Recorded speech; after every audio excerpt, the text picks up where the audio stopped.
My life is like a well orchestrated ensemble with sharps and flats and eights, their valleys and their mountain tops, full joy in days of care.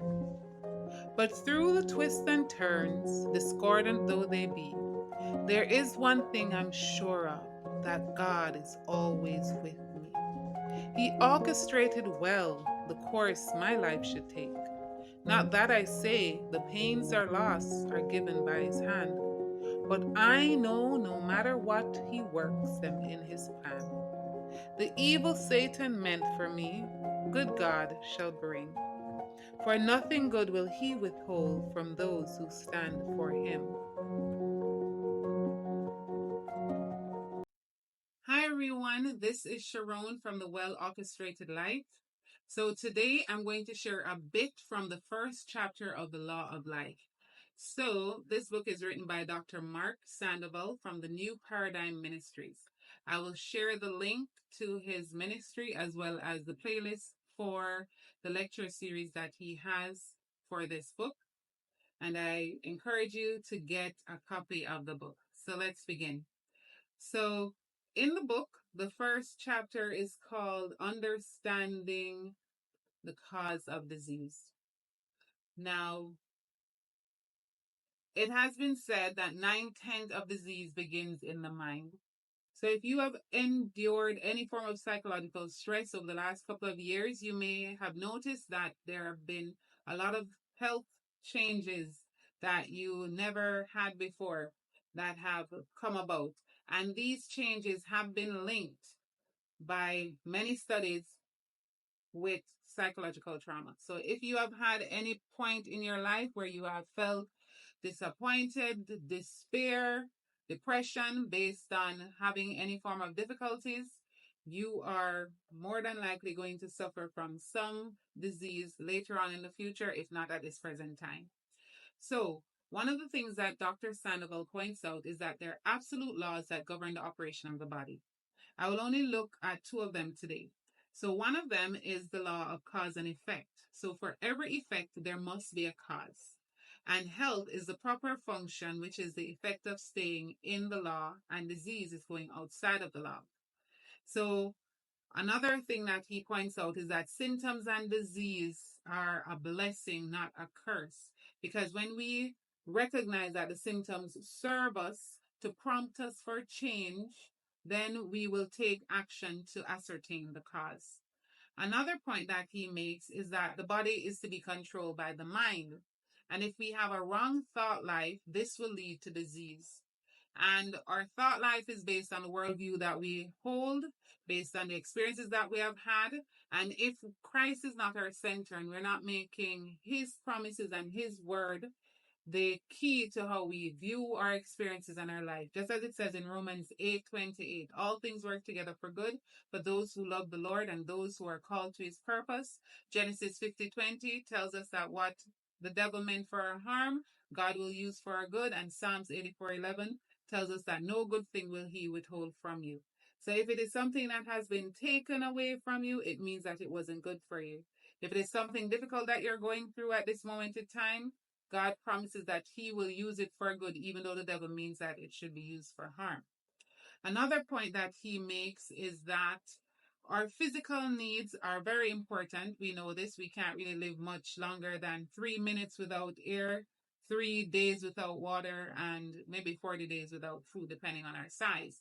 But our spiritual needs are even more important. And these spiritual needs must have a source. Everything must take in from the external source to serve its internal needs, and then that's how the cycle is supposed to be. But if you have the wrong source, if you're taking from the wrong place, even the right things, but from the wrong place, it won't work well. Or if you're taking from the right place, but in the wrong way, it won't work well either. So this takes us to the other needs that we have, and that is the need for love, which is something that is covered under the law of love. And the only source, the only true pure source of love is God, which we're told in First John, that he is love. And if we stay within the boundaries of his love, our bodies will operate effectively. The law of love states that we take from God to give to others. Whereas we do it in reverse, we often think that we give to God praise and we give to God love, but God doesn't need anything from us. God is ready to pour out, to us, and then we should be pouring into others, not taking from an inferior source, which also has the same needs that we have. So your source must be something that does not have the same need that you have, and something that can give you your need in abundance in the right and appropriate way. And that something is a someone, which is God the Father. Now, another point that he makes is that one of the most important things is to recognize that we are more than just a physical body. Outside of our bodies, and this is not talking about a disembodied spirit, but if we were to lose our limbs, it is our spirit that is important. The way God communicates to us is through the Spirit. So the power of the spiritual information, which is thought that is fed through the Word or from the Word of God, when it strikes the physical structure of the brain, is converted to electrical energy that is then used to power and control the entire organism. So I'm going to illustrate this with an experiment that I saw a while back, or that I think maybe I read about when I was doing psychology.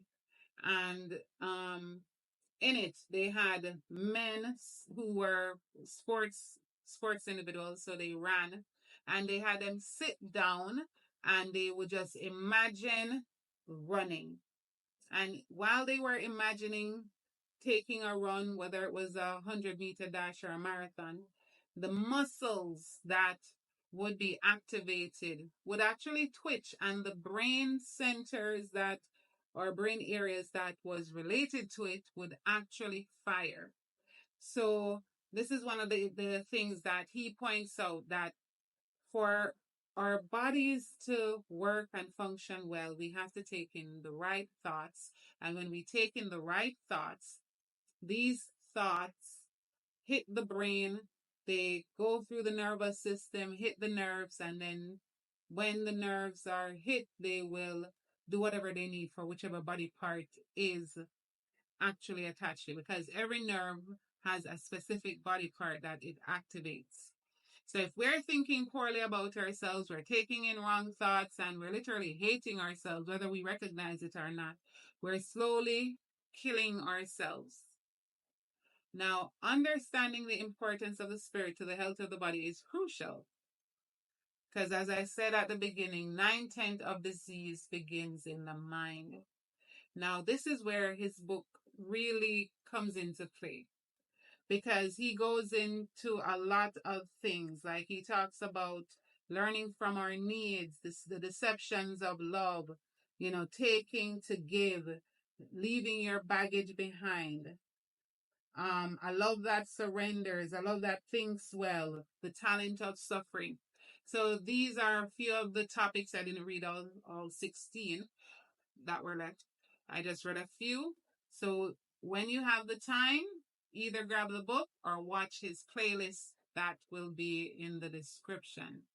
So I hope what was shared was enough to whet your appetite. So see you next time.